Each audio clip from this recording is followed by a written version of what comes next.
Donne la parole. Bonjour à tous et bienvenue dans À cœur ouvert sur Artop TV, votre émission un peu fétiche. Une émission où on reçoit des artistes, des êtres humains, des entrepreneurs en général évidemment, où on parle en baissant le masque, en parlant avec son cœur. On parle aussi en se disant les choses sans filtre, n'est-ce pas? Tout à fait. D'âme On est là à pour âme. ça. Voilà, d'âme à âme. On est dans le partage. Exactement. C'est pour ça que je reçois que des artistes, que des personnes qui jouent le jeu, parce que sinon À cœur ouvert ne serait pas l'émission qu'elle est, n'est-ce pas? Et j'ai l'honneur de recevoir Bouka Paris aujourd'hui dans À cœur ouvert. Merci pour l'accueil. Waouh. Voilà. Tu vas nous donner le rythme, Oui. le tempo. Le tempo. Un grand artiste qui a quand même 40 ans de carrière, Voilà. n'est-ce près, pas? Environ. Un peu plus. Un peu plus. Un peu plus. C'est en fait plus que ma longévité de vie. C'est incroyable. Moi je suis vraiment honorée de te recevoir. Merci beaucoup. Je remercie également Anne Gomis qui a permis cette mise en relation parce que sans elle, ça n'aurait pas été possible. Tout à fait. Comment j'aurais pu recevoir un grand artiste comme toi avec un tel parcours? Ça n'aurait pas été possible. Concours de circonstances ou surtout relationnel et puis mise en relation tout simplement. Et Anne Gomis est très forte pour ça et je la remercie aussi. Ah oui, on la remercie vraiment chaleureusement. Après avoir fait ce que j'appelle les salam alek, n'est-ce pas? Et ce qui est dû, parce que c'est important de remettre les choses au clair. Moi, je m'intéresse à Bouka, mais qui es-tu? D'où viens-tu? Je sais que tu brasses pas mal de cultures, tu as voyagé, tu as beaucoup bougé. Est-ce que tu peux nous en parler? Oui, alors moi j'ai vécu beaucoup en Afrique à l'époque. J'ai vécu à Madagascar une grande partie de mon enfance. Où j'ai eu des merveilleux souvenirs. C'était un pays magique, plein de légendes. Ah oui? Ah oui, tout à fait. Et c'est là où j'ai appris à avoir la culture du rythme. D'accord. Voilà, parce que les musiques étaient très rythmées, très ambiantes et tout ça. Et puis après, en venant sur le continent, après tout ça, mes parents en avaient marre parce que j'étais quelqu'un de très actif. Et donc, sur les conseils d'un pédiatre, on m'a demandé tout simplement de me mettre à la percussion, à la batterie. Ah ouais. Chose que mes parents ont fait. Ils m'ont inscrit au conservatoire de Châtillon. D'accord. Et où là, j'ai découvert la batterie percussion et c'était une révélation pour moi. D'accord. Est-ce que tu as un peu le sentiment que la musique t'a sauvé? Tout à fait. D'une certaine manière. Tout à fait. Pour moi, la musique, c'est une thérapie complète et aussi bien avant qu'actuellement et encore plus actuellement. Tout à fait. C'est une thérapie merveilleuse, quoi. Mais c'est incroyable que tes parents aient vraiment suivi les conseils de ce pédiatre professionnel qui te guide à jouer d'un instrument de musique. Est-ce que on dit la batterie, tu sais, c'est le cœur, c'est le rythme. C'est le rythme. C'est très instinctif aussi comme musique. Tout à fait. Est-ce que c'est ce rythme qui a fait ta construction d'homme quelque part? Ma construction d'homme a été faite aussi par l'éducation de mes parents, à l'ancienne, bien sûr, comme tous les gens de notre génération, mais qui avaient des valeurs et des principes et qui ont fait de moi ce que je suis maintenant et je ne remercierai jamais assez. Waouh! Et tu démarres à 12 ans avec un groupe 12 ans, Scorbut? Tout à fait, avec un groupe qui s'appelait Scorbut, où on avait écumé à l'époque tous les tremplins de la région parisienne.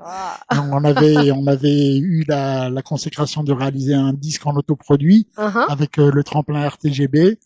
Et ce qui fait que à partir de là, ça a commencé, on faisait des tournées, des avant-premières parties de grands groupes parisiens, tout ça. Et on est arrivé après, l'armée nous a appelés malheureusement. Ah oui, comme à l'époque, dans les années 84, donc l'armée était encore obligatoire. Vrai, et moi, j'avais décidé de faire mon service militaire pour me libérer de cette obligation, pour éviter après d'avoir ce problème une fois avoir signé des contrats, puisqu'on était en proposition de contrat avec des majors à l'époque déjà. D'accord. Et nous, c'était un groupe rock alternatif. Et il y avait le bassiste qui était punk, le guitariste était Rasta, le chanteur était jazzman, et moi j'étais rock fusion, quoi. Waouh, mais c'est déjà un énorme mélange dans tout ça. Donc, il y avait beaucoup d'énergie dans ce groupe, beaucoup de puissance et tout ça. Avec des gens comme Pierre-Gilles Boredon qui était le chanteur et qui écrivait des textes à double sens, style à Gainsbourg. D'accord. Des trucs comme ça. Philippe Vernier à la basse, Richard Gérard à la guitare et puis moi à la batterie. C'est fabuleux tout Voilà, ça. Et voilà. vous êtes jeune. Quel souvenir tu as en mémoire quand tu repenses à cet enfant de 12 ans en fait, Bah, qui démarre? un enfant intrépide, Ouais, mais très d'accord, visionnaire, qui faisait que j'osais déjà à 12 ans, et c'est ce qui me d'accord. donnait vraiment une certaine valeur au niveau des gens qui me côtoyaient, des adultes et tout ça. Et j'en suis arrivé même à l'époque à monter des festivals et des clés en main à l'âge de 18 ans pour les municipalités. Waouh! Ah ouais! Voilà, entre autres, moi j'habitais Châtillon et je montais la fête de la musique à Châtillon. Et j'ai fait partie aussi à Châtillon du lancement avec un mouvement qui s'appelle le mouvement authentique, qui Mmh, était le premier mouvement hip-hop parisien, hip-hop rap ouais. parisien, avec avec à l'époque on organisait des battles et des open mic dans la MJC de quartier, le Chat, où il y avait des gens comme NTM qui venaient nous voir et tout ça à l'époque, Joey Waouh! Star, C'est Coach Chain et tout ça, incroyable! qui étaient encore petits et nous on était déjà dans la machine. Fou, fou, fou, Voilà, fou. voilà, tout à fait. Voilà. C'est fou tout ça. Voilà, des belles expériences, de belles rencontres et tout ça.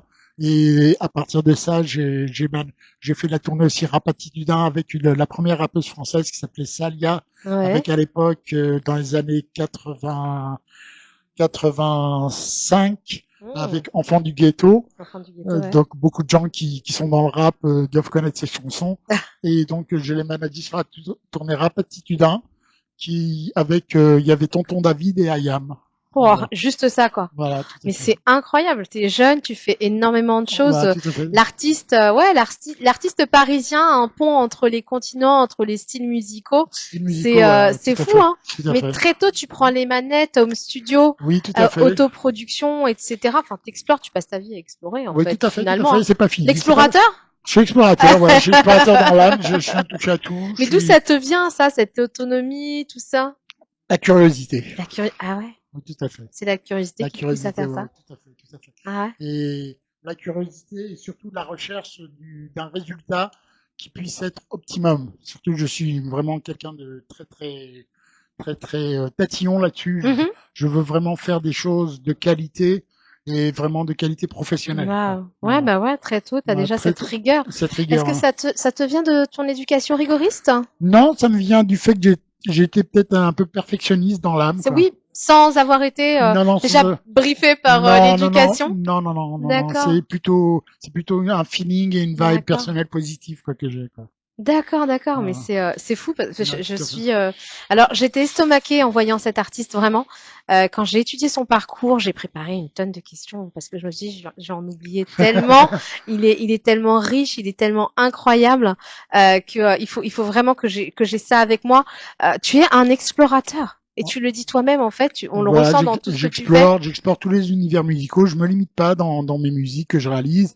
À partir du moment où il y a de la vibration, de l'émotion, du Hmm, feeling, et surtout, je cherche dans ma musique à véhiculer des messages positifs d'accord. d'amour et de paix et de Ouais. partage. D'accord. C'est ouais, j'allais te demander ce que tu cherchais Voilà, à exprimer à voilà, travers ta musique c'est ça. et dans tes premières productions, on le ressent de suite, hein. Oui, oui, Tout de suite, hein. tout à fait. Ça a été Ouais. l'amour, les relations entre amis et tout ça, la fête, la joie de la fête et compagnie, quoi. Ouais, la joie de la fête, parce que la Voilà. musique finalement, c'est le lien entre les gens, Bien hein. sûr, tout Les à âmes fait. vibrent, hein. C'est un lien social, Et la ouais. musique, et qui fait que beaucoup de gens vibrent à Mm. partir d'un certain unisson et d'une mélodie ou d'une chanson. Et il faut amener justement à fédérer tous les gens vers cette tendance. Mm. Voilà, c'est une thérapie pour tout le monde et c'est vraiment un phénomène social Bien qui sûr. permet aux gens de se calmer, de s'assagir ou Mm. vraiment de s'éclater pour décompresser surtout, quoi. Ouais. Ben, c'est rigolo que tu parles de ça parce qu'on en parlait ce matin sur la musique qui est une thérapie Mhm. qui fait du bien au cœur en Ah fait, oui, tout à fait. avec une fréquence vibratoire que tu connais. Oui, Du tout coup, à fait. Tout à fait. j'ai pu échanger avec lui et c'est vrai que d'un coup j'avais l'impression d'être face à un genre de coach, vous savez, Ouais. coach de fréquence, Bah, je dirais. c'est ce que j'ai justement avec les artistes que je manage, c'est que je coach aussi mes Ouais, ouais, artistes ouais. justement pour arriver à les faire performer au maximum, Ouais, justement. donner le meilleur d'eux-mêmes. Le meilleur d'eux-mêmes. Et Dans de les les faire années, ressortir de ouais. leur zone de confort, surtout parce que beaucoup d'artistes, souvent, sont dans une zone de confort et moi, je cherche à Ah, faire sortir de là pour ouais. qu'ils se surpassent. Bah, tu y arrives, hein, parce qu'on le sent que tu es vraiment dans le partage en n'étant pas musicien, musicienne. On a déjà cette force qui vient de toi. On se dit, c'est pas possible, il va nous aider. Et dans les années 90, bah là, tu rencontres la musique électronique. Électronique, tout à fait. Donc c'est quoi? C'est comment t'arrives? C'est un choc? Alors, comment non, c'est pas un choc. nouveau en plus. Hein, j'étais assez réfractaire de la musique électronique, puisqu'étant étant éduqué par la culture classique, soul, funk, jazz. C'est pour ça que excuse-moi, mais et des amis à moi, des amis d'enfance à moi, qui étaient fans de rave party, de techno, de musique techno, ont voulu monter un collectif d'organisation d'événementiel techno. Oui, ce que tu dis, ok. Voilà, et c'est là où j'ai appris à découvrir cette musique, et au fur et à mesure du temps, j'ai appris à apprécier, surtout par rapport au méga système de sound system qu'il y avait. Ouais. Et moi, j'avais comme dans cette association qui s'appelait Terminal Cosmix, avec Philippe Guillemot et à Samira Mamel, j'avais le poste de responsable ingé son. Ouais, et c'est moi qui m'occupais de la sono. D'accord. Et le fait d'avoir travaillé le son vraiment dans ce qu'il y a de plus fort, ça a fait quoi? Ça t'a fait travailler ta technique? Ça a fait travailler ma technique, ma vibration. Ça a pu changer ton rapport à la musique? Parce que tu sais, entre là, tu l'as dans les mains, tu tapes. Tout à fait. Et là, c'est vraiment la musique qui rentre en vous avec des systèmes sonores très puissants. Ça doit tout changer à ce moment-là. Ça change complètement. C'est une physiologie qui change et qui évolue. Et finalement, on arrive après à sentir la vibration, même à faible volume. On sent la vibration de la grosse caisse qui vous emporte, les petits sons, justement, dans l'électro. Il y a plein de petits sons qui font triper et tout. Et justement, moi, j'allie ça maintenant sur mes musiques où je fais un mix entre de la musique classique avec de l'électro, des petits sons, des gros kicks de batterie qui tapent bien et tout ça. Donc voilà. Finalement, t'es un peu un architecte. Parce que tu mets tout en place. C'est de là que ça te vient. Voilà, c'est ça, on peut dire ça. Voilà, je suis un architecte, je fais ma tambouille. Ouais, c'est ça. Je fais ma tambouille, voilà. C'est rigolo parce que c'est vraiment un voyage complet dans les univers différents. Ce que tu proposes. Tout à fait. Et donc t'as parlé de ton groupe, Terminal Cosmix. Cosmix, c'est un collectif, c'est pas un groupe. Oui, pardon, il y a un collectif. Excuse-moi de pas avoir. C'est un collectif d'organisation d'événementiel techno qui n'existe plus maintenant, qui est en dormant. Mais voilà. Quel souvenir tu en gardes de ça? Un très bon souvenir, à part les côtés un peu, comme on peut dire, un peu extravertis de ce milieu-là, mais bon, comme dans toute musique, il y a des phénomènes de mode et tout. Donc bien sûr, oui, phénomène de mode, parce que toi, t'as traversé des modes, hein. J'ai traversé des modes, j'ai connu beaucoup de modes, j'ai connu beaucoup de choses. Je suis un revenant quelque part. The Revenant. Ou un pilier, tout simplement. Peut-être pas un revenant, juste un pilier. Mes amis m'appellent le Survivor. The Survivor, c'est incroyable, parce que là, on parle de la renaissance avec la MAO, Music Machine. Voilà, c'est là où j'ai découvert justement la conception de musique assistée par ordinateur, alors que moi à l'époque, je composais avec des musiciens où je jouais des instruments. Et là, ça a été une découverte pour moi de pouvoir faire sa propre musique tout seul dans son coin. Ça doit te changer la vie, quoi. Ah ouais, ça change la vie. Donc au début, c'est vrai que je faisais des trucs un peu merdiques, faut avouer. Faut se former. Comme tout le monde, faut se former, voilà. J'ai mis à peu près 5-6 ans à vraiment maîtriser l'outil informatique. 5-6 ans. Ah oui, de travail. T'as pas lâché, quoi. J'ai pas lâché jusqu'à arriver à des sons et des chansons qui sonnaient vraiment bien et qui embarquaient, voilà. Et puis maintenant, le résultat est là. Maintenant, je sors des sons de qualité professionnelle. Et là, maintenant, je travaille avec des grands labels, des grands producteurs. Entre autres, là, je suis en partenariat avec le studio Redbus Redbus Studio de Londres, d'Eliot Cohen, qui est ni plus ni moins que le producteur de Rihanna Grande et tout ça. Et là, voilà. Et là, justement, je suis amené, ils m'ont chargé de refaire le remix des artistes de leur catalogue. D'accord. Voilà, donc ça va sortir au mois de janvier. Voilà, et ça va être distribué par Universal Music International. C'est génial. Voilà, c'est la consécration des années de travail. Des années de travail. Voilà. Ouais, parce que j'ai vu que tu avais 1400 compositions. En plus, bien plus, j'en ai 3500. 3500, c'est vertigineux tout ça. Je compose à peu près en moyenne, mes amis m'appellent Music Machine. Je compose des morceaux. Qu'est-ce qui nourrit en fait cette créativité que tu as? Ce besoin de m'évader. Ouais. Ce besoin de m'évader, de déconnecter, puis de m'immerger dans un univers qui va me laisser un moyen d'expression. D'accord. C'est une forme de discipline Ou tu vois Non, ça comme une c'est spiritualité, une une urgence spiritualité. de donner? C'est une spiritualité, un besoin de partage Mm. et d'envie de beau. Ouais. Voilà. Ouais, c'est vrai que c'est Voilà. incroyable parce que du coup, tu produis tous les jours. Tous les jours, Tu ouais. fais des choses, Tous les il fait jours. des choses différenciantes. Oui, dans Je vous assure, différentes. faut vraiment découvrir son univers parce que Voilà, c'est pour, en plus, oui, tes amis te surnomment Music Machine, c'est tout à fait. pas pour rien, Voilà. clairement. Est-ce que c'est aussi une manière de dire que tu es directement branché à l'inspiration? On peut dire ça, on peut dire ça. L'inspiration et moi, on fait qu'un. Parce que, à un moment donné, beaucoup utilisent ces procédés, Voilà. mais peu produisent autant. Peu le maîtriser, le maîtrise. Exactement. Voilà, souvent, des gens, quand ils se mettent à composer un morceau, ils mettent une semaine, 2 semaines, Ouais. parfois des mois ou des années, même parfois à sortir quelque chose. Et moi, ça, en 2-3 heures de temps, je sors une prod de A à Z, quoi. C'est incroyable. On parle Voilà, de musique spirituelle. voilà, spirituel. Avec les Je suis fréquences connecté. vibratoires, il y a un truc qui Voilà. se passe, un Il y a genre truc de, comment on appelle ça, de transe de trans, peut-être. voilà, c'est transcendant, c'est complètement transcendant. Voilà. Je Ouais, suis donc en en fait, transe, tu te mets dans cet état dans cet et état, pou, pou, pou, pou, pou, pou, et ça tu- sort, et ça et sort. ça sort. Et Ouais. qu'est-ce qui se passe après? C'est une douche froide?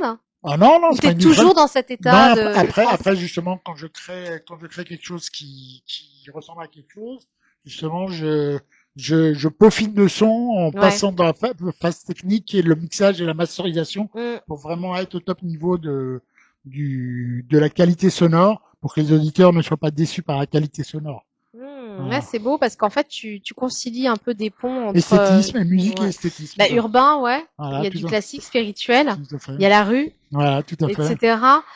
Tertiel. Comment tu l'expliques tout ça? Est-ce que tu as des mots ou est-ce que finalement tu le vis juste? T'arrives à nous l'expliquer pour les gens qui sont là? Je le vis inconsciemment, c'est en moi. C'est en toi? C'est en moi. Je sais pas si on va peut-être parler de spirituellement. Peut-être que j'ai des voix qui me parlent ou des trucs Ouais, comme c'est ça. fou ça. Voilà, ça serait plutôt ça. Et finalement, le fait d'avoir cette résonance dans ma tête me permet de donner toute cette beauté dans mes musiques. Ouais, Voilà. c'est incroyable parce que tu as des influences diverses. On parlait tout à l'heure Ouais. de punk, new wave, reggae, funk, jazz, Afrique. J'en passe parce qu'il y en a des tonnes. Je vous le dis tout de suite. Mais comment les musiques là ont sculpté l'homme que t'es? C'est pas seulement l'artiste. C'est une écoute et surtout une analyse. Parce que moi, quand j'écoute de la musique, je ne fais pas qu'écouter la musique, je l'analyse je la décortique. Ah ouais. Je la décortique de A à Z, je décortique le beat de batterie, je décortique les nappes de synthé, les petits sons, les voix, les chœurs et tout. Ouais. Et je vois comment est structuré le morceau. Et j'arrive à partir de ce moment-là à essayer de refaire un univers dans ce sens-là. D'accord, c'est de la science en fait. C'est une science musicale, je dirais. C'est pas une science, comme un chirurgien, tu sais. Voilà, un chirurgien, ouais. on pourrait dire ça. Ouais, c'est la chirurgie musicale. C'est la chirurgie musicale, voilà. C'est fou. T'as une identité qui est transnationale. Voilà, oui. Donc ça te permet aussi peut-être de distinguer tous les rythmes. Tous les rythmes, et de toutes les sonorités. Justement les vibrations et le message final de tel ou tel type de musique. Voilà. D'accord. Et est-ce que finalement tu utilises la musique pour réconcilier toutes ces apparences transnationales qui peuvent exister? Non, je suis pas en conflit avec mes différentes apparences.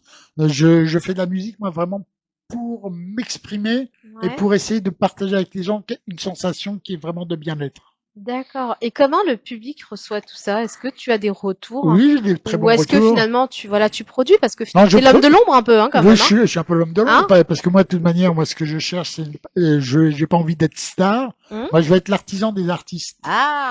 Quel mot magique, l'artisan des artistes. Celui qui fabrique, celui qui fait le son pour les artistes. Voilà. Bah ouais. Voilà. Et là-dessus c'est pour ça que maintenant j'ai maintenant un label qui s'appelle Big Pharma Ltd, qui est un label anglais, où je suis associé avec Isaac Shriki. Et c'est un label de réalisation musicale. Et donc là-dessus maintenant, j'ai monté toute une structure professionnelle de manière à pouvoir rentrer en communication avec des gens de la musique industrie. C'est ça. Et j'ai aussi mon éditeur aussi qui est Zézé Productions Ltd qui est à Londres aussi. Que nous saluons bien sûr. Voilà. Salut Jacques, salut MH. Et puis avec MH justement, elle est chargée de déposer et de protéger mes morceaux. Toutes mes œuvres musicales sont déposées, protégées. D'accord. Moi j'ai deux questions.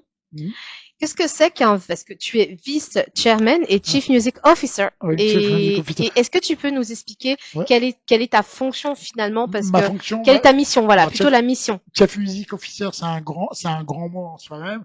On pourrait simplifier ça en disant directeur artistique. Ah, d'accord, c'est Voilà. un directeur artistique, Voilà, c'est un très directeur bien. artistique, Donc, voilà. n'oubliez pas, chief officer, directeur artistique. Ok. Et le chief music officer, donc c'est ça. Voilà. Et le vice-chairman. Vice-chairman, je suis vice-président de mon label. C'est vice-chairman, c'est vice-président de ton Voilà, label. vice-président. Voilà. D'accord, des mots très techniques pour dire. Bah, c'est des mots anglais puisque Mais on adore. On est sous la législation anglaise, Ouais. donc voilà. D'accord. Et du coup, avec ça, puisqu'on vise vraiment le côté worldwide, international et tout ça, voilà.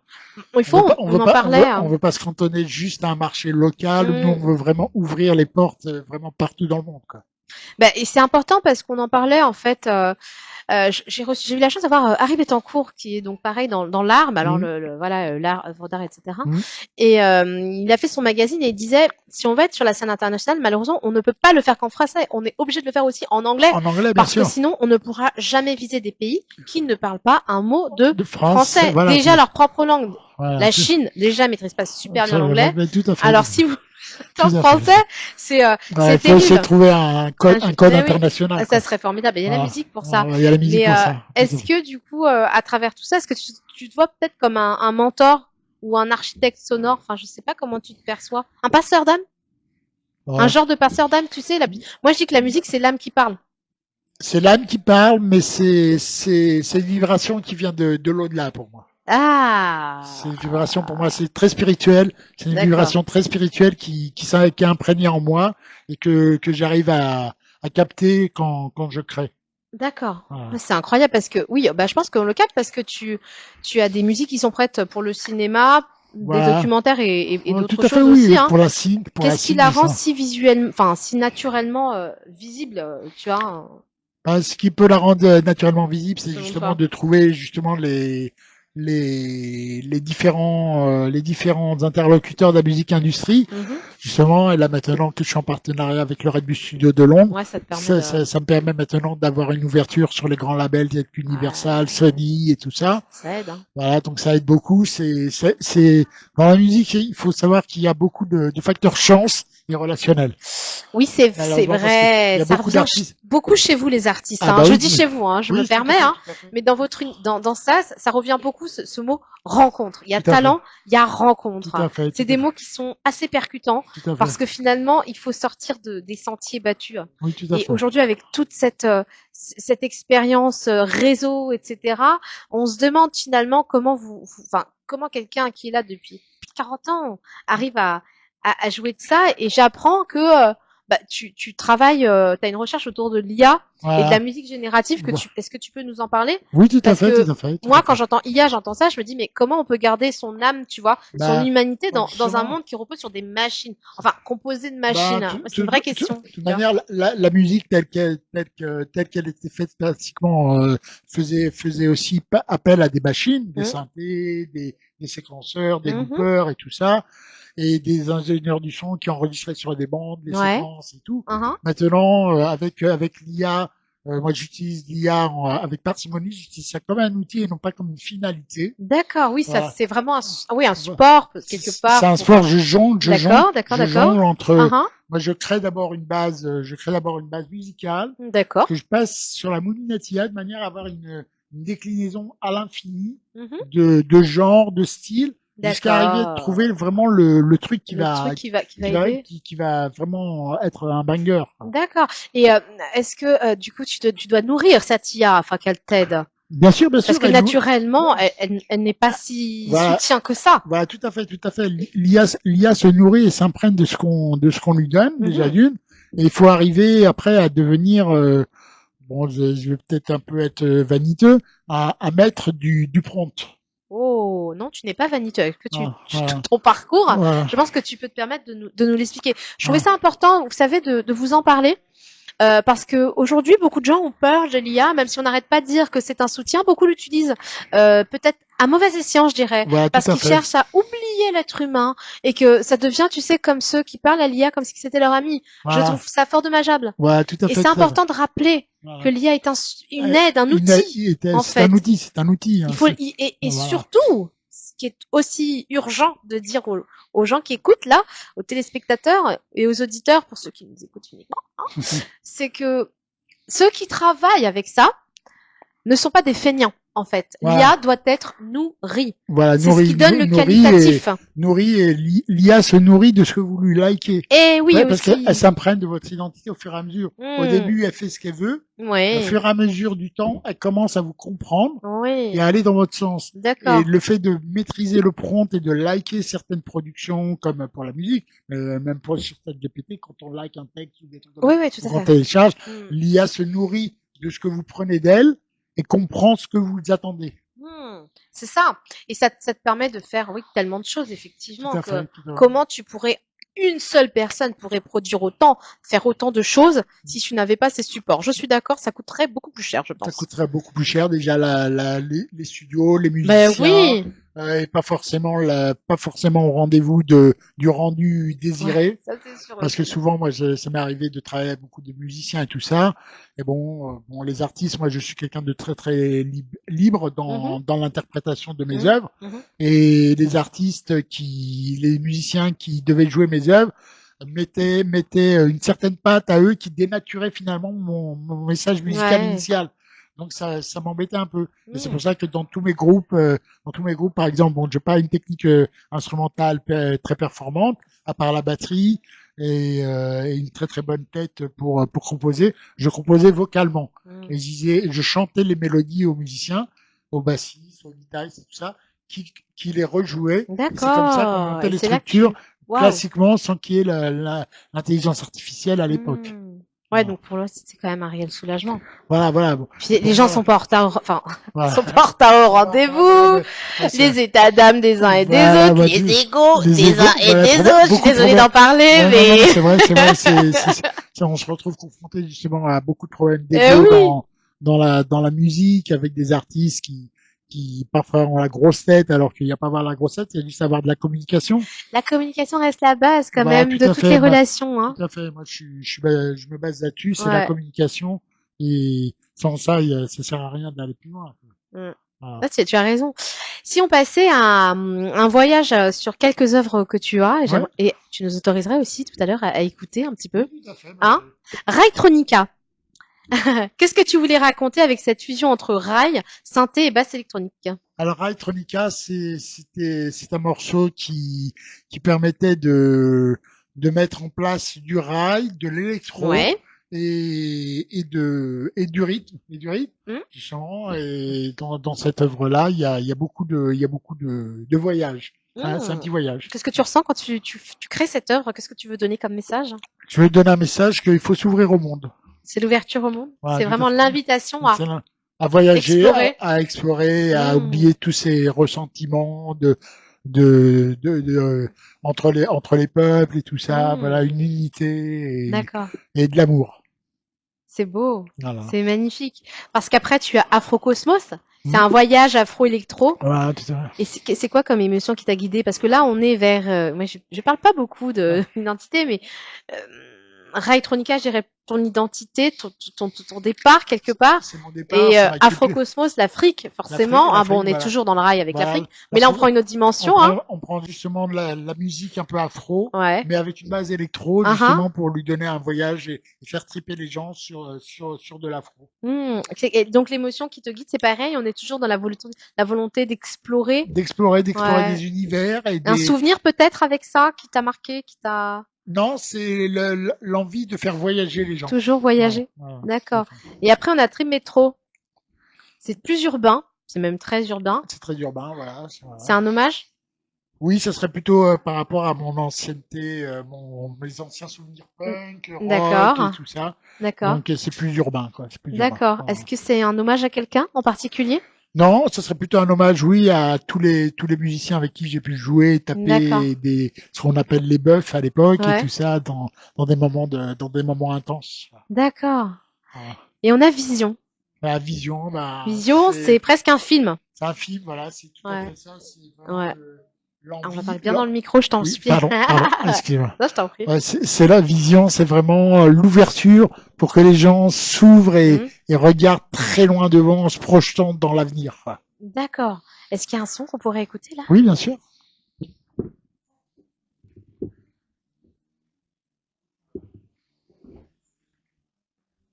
Ouais, j'adore. On va avoir un petit bout de lui là, ça va être formidable.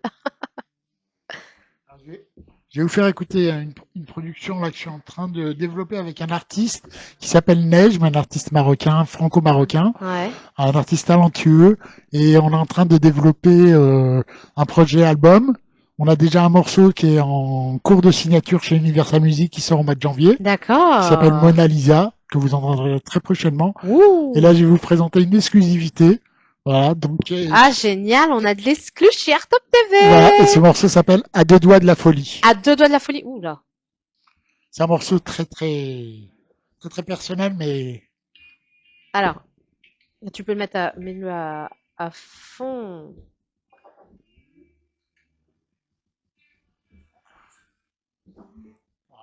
Waouh, ça arrive.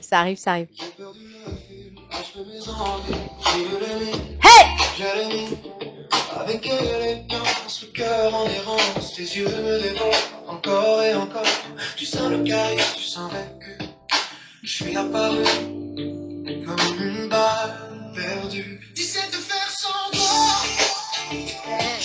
Génial. C'est une chanson d'amour.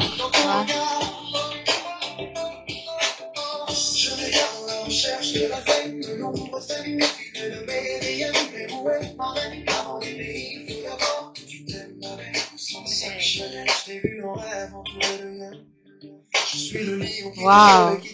Yeah.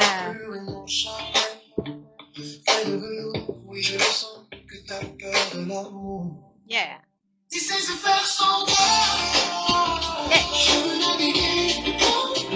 Wow.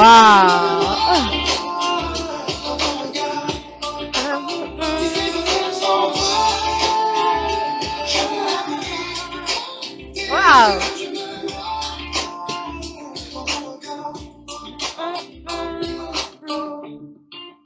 Wow.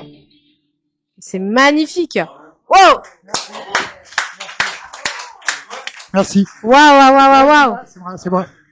C'est incroyable ce que tu fais. Voilà. C'est incroyable. Vraiment, j'aime beaucoup quand je dis que, vous voyez, un compositeur, un artiste qui nous fait vibrer en 2 secondes la chanson, mais j'ai juste envie de prendre le micro et la chanter, je connais pas les paroles, la vérité. Je me suis sentie chanteuse en 2 secondes. Appelons Alibi Montana, j'ai besoin d'un agent. Faut remercier aussi l'interprète Nejm, qui est vraiment un artiste pluridisciplinaire et vraiment très très motivé. Ouais. Et franchement, je le remercie beaucoup. Ah ouais. Nejm, retenez ce nom. Nejm, on retient Nejm. N-E-J-M. N-E-J-M, on salue son travail parce que c'est vraiment incroyable ce que tu proposes, vraiment. Ah. Et quand je dis qu'il a un réseau de folie et qu'il accompagne plein d'artistes, c'est pas des blagues. T'as formé beaucoup de jeunes, t'as accompagné beaucoup d'artistes, comme on dit. Beaucoup d'artistes. T'as dirigé des ensembles, hein. Des ensembles. Et en fait, pourquoi finalement cette transmission est essentielle à toi? Cette transmission, moi, je suis dans le partage. J'aime que les gens se sentent à l'aise quand ils travaillent pour les libérer de certains carcans. Voilà. C'est drôle que tu dises ça parce que tu vois, j'avais une question. C'est si jamais un jeune compositeur venait te voir et te disait, je veux devenir moi-même. Qu'est-ce que tu lui réponds? Je veux devenir moi-même. C'est une grande question. Qu'est-ce que moi-même? Qu'est-ce que moi-même? Parce que le moi-même personnel et le moi-même d'un artiste n'est pas la même chose, parce que les auditeurs attendent de quelqu'un quelque chose qui leur ressemble et qui leur parle. C'est vrai. Et c'est beaucoup de problèmes pour moi, certains artistes, c'est qu'ils font de la musique pour eux. Oui, c'est vrai. Et malheureusement, il faut amener à faire de la musique pour que les gens puissent les embarquer avec soi-même. C'est rigolo parce que moi je pensais que la musique finalement était un exutoire. Donc ça émanait de toi. Oui, tout à fait. Et après un partage aux autres. Et j'ai l'impression que tu dis un peu l'inverse. C'est moi qui me trompe. Non, tu te trompes pas. La musique c'est une part de soi, mais qu'il faut savoir faire partager avec le plus grand tact de manière à fédérer un maximum de gens autour de son répertoire. Bien sûr. C'est tous les jours que tu reçois des demandes comme ça. Oui, tous les jours. Tous les jours, tous t'en as les des jours. tonnes. T'arrives Ouais. à honorer tout le monde ou Non, t'es obligé d'être maintenant, sélectif? non, maintenant j'ai limité comment ça s'appelle, mes collaborations, parce que j'ai des projets, comme je vous ai dit, et comme je t'ai Bah dit, ouais. avec Universal et tout ça et tout. Oui. Donc j'ai vraiment des deadlines assez serrés. Ouais. Sinon j'ai une artiste avec qui je travaille aussi, avec laquelle on va sortir un titre. C'est dans un univers complètement différent. Son style, c'est le Kejenu. Je connais pas. C'est de l'afropop. C'est elle qui l'appelle comme ça. D'accord. C'est de l'afropop, soul, world music. Ah ouais. Voilà. Et là, elle revient avec un nouveau morceau qui s'appelle Je suis comme ça. Et si vous voulez, je vous fais écouter. Oh, avec plaisir, voilà. avec plaisir. Tu sais ce qu'on va faire? Ouais. J'aimerais que tu nous parles de vraiment pour qu'on termine en musique et j'appellerai des personnes venir pour qu'elles puissent écouter vraiment ça avec moi. J'aimerais que tu nous dises vraiment quand tu regardes l'homme que tu es aujourd'hui, l'artiste, tu as tout le chemin que tu as parcouru. Dans tout ça, qu'est-ce qui te rend le plus fier? Qu'est-ce qui me rend le plus fier? C'est mon humilité, ma simplicité, ma patience et ma résilience. Wow. Voilà. Ah, c'est beau. Et en plus, il parle super bien. Voilà. Merci. Qu'est-ce que ton cœur a encore envie, tu sais, de dire aux gens? De dire aux gens, aimez-vous. Aimez-vous. Aimez-vous. Alors, on fait ça. Voilà. Et on leur dit. Aimez-vous. On leur dit de s'aimer. Voilà. Pas de haine, que de l'amour et du partage. Que de l'amour, que de l'amour, que de l'amour, que de l'amour. Et moi, je voudrais que... Est-ce qu'il y a une question que je t'ai pas posée, que j'aurais dû te poser? Ça va peut-être venir. J'aimerais qu'on termine en musique. Qu'on puisse écouter à fond ta musique, quoi. Okay. Qu'on s'éclate. Là, on va écouter justement ce morceau de Diane Keita. Diane Keita. Avec plaisir, si vous voulez revenir tous les deux, par ailleurs. Justement. Pour parler de ça. Justement, là, et je venir avec des artistes aussi. Voilà, tout à fait. C'est bienvenue sur le plateau. Merci beaucoup. Merci vraiment. Beaucoup, avec plaisir. Ah, vraiment, parce que des gens comme toi, il en faut pour montrer à quel point la musique est importante. Tout à fait. La musique est un lien, comme on le disait, qui finalement dépasse les frontières de l'entendement. Ouais. Parce que ça a une fréquence tellement forte, quelque chose de si puissant que ça nous transporte. D'ailleurs, on le voit dans tous les peuples, avec que ce soit la derbouka, que ce soit le bendé, que ce soit le oud, le violon pour tout ce qui est la vibration sentimentale et tout ça. C'est ça, la harpe, moi, la harpe. Et toi, tu utilises tout. En fait, il a la possibilité d'avoir tous ces instruments pour nous faire vibrer.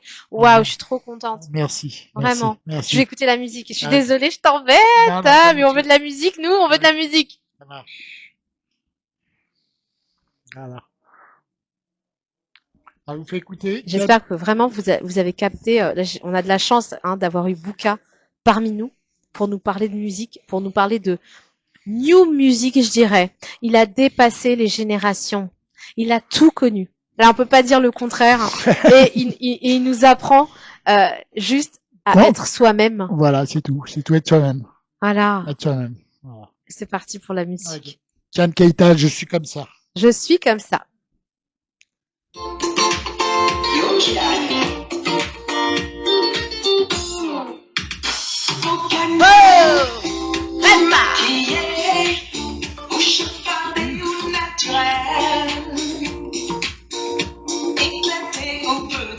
Je t'y creuser ou à rallonge les sulfides auxquels pige l'amour exicouridique. Celui qui m'aimera comme ça. Celui qui m'aimera comme ça. Le temps où l'on passerait Christo.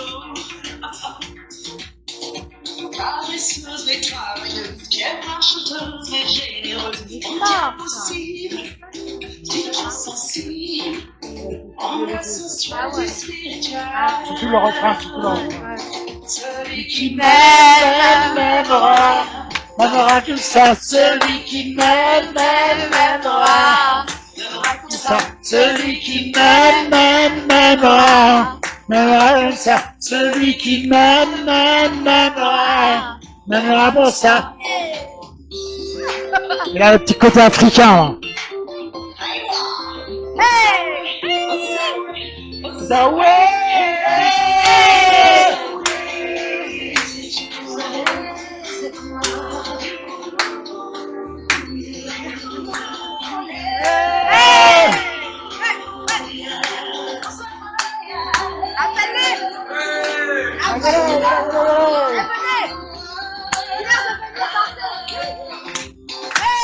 Qui m'aimera comme ça, celui qui m'aimera comme ça,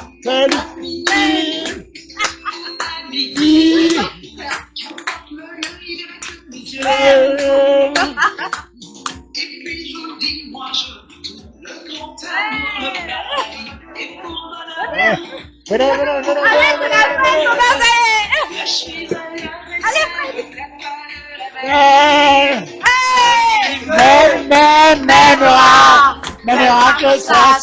qui m'aimera comme ça, celui qui m'aimera comme ça, celui qui m'aimera comme ça, celui qui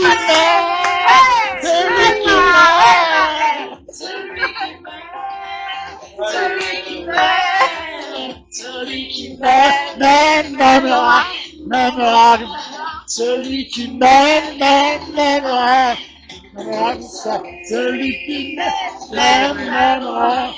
m'aimera comme ça, celui qui m'aime, celui qui m'aime, celui qui m'aime, celui qui m'aime, celui qui m'aime.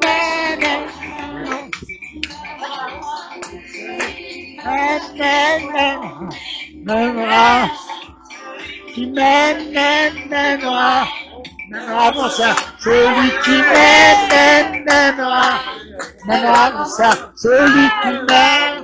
Bravo! Mais bravo! Merci Ali! La première était mieux. C'était à cœur ouvert sur Artop TV avec un artiste incroyable. Il nous a fait danser, il a fait danser Artop. Il a fait danser une pléthore de fabuleux artistes qu'on avait là. Tu sais que c'est tous ces artistes qui étaient là. Ouais, je sais. Ah, vraiment. Attends, j'ai encore le temps. Ah, tu peux nous en mettre encore une autre? On a encore le temps. Je vais vous mettre une chanson avec un artiste qui s'appelle... On a fini. Ça, on a fini. On met de la musique. Je vais vous mettre une dernière chanson avec un artiste qui s'appelle Atinje. Atinje? Et c'est une chanson qui est chantée en sénégalais. Ouais. Et très très rythmée tout ça. Ah ouais, moi je me lève pour danser. Allez vite.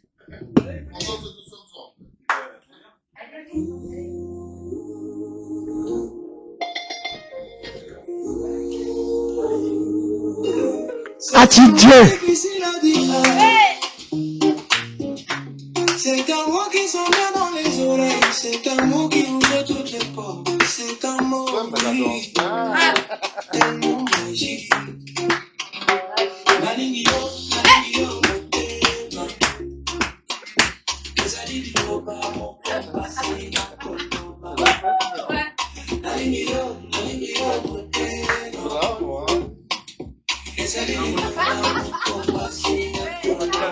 C'est un mot difficile à dire.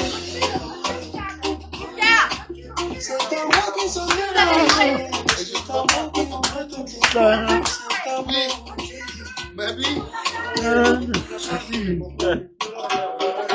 Yo naningyo eba. Yo naningyo. Yo naningyo eba. Salut Lido.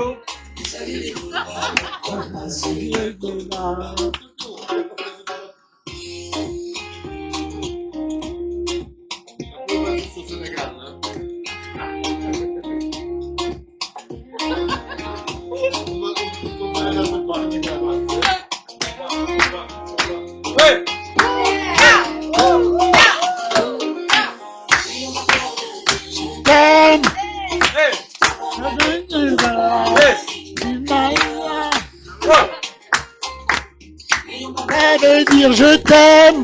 Je t'aime. Je t'aime. Ça reste pas bon. Oui, je suis là. Viens ici, toi. Viens ici, la star. La star. Viens ici. Non, sors de l'ombre. Viens ici, ma copine.